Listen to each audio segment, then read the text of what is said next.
Congrats! You recently accepted a position delivering Amazon packages for summer vacation. Amazon supplies you with an app that you download to your phone that monitors the number of packages you deliver and the time and tracks your speed. You receive bonuses or reduction of bonuses based on these metrics. However, since you are contracted by Amazon, you are required to provide your own transportation.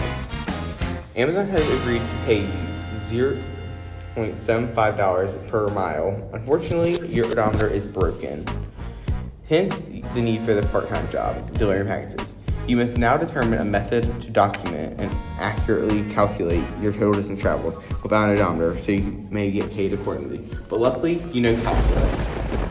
By using the instantaneous speed at certain time intervals, we are able to find the area under the curve, giving us the total distance traveled. There are multiple ways that we can estimate this area. We can use a right-Riemann sum, which gives us the approximation of the area. We construct rectangles that touch the graph at the right endpoints. The actual approximation was 1.703 miles below the actual distance traveled. We can also use a left-Riemann sum.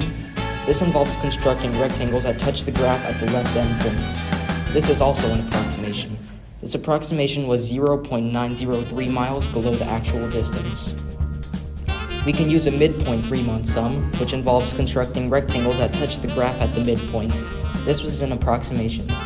It was 0.970 miles below the actual distance. Finally, we can use a trapezoidal sum. This involves constructing different trapezoids.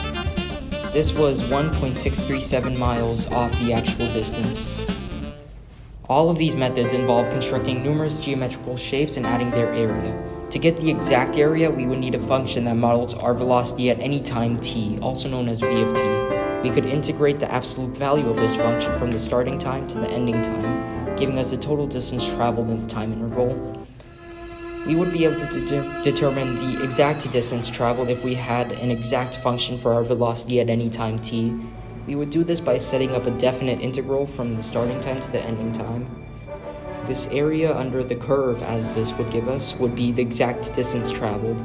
If the absolute value was removed, it would give us a total displacement. There are multiple ways that we can increase the accuracy of our approximations.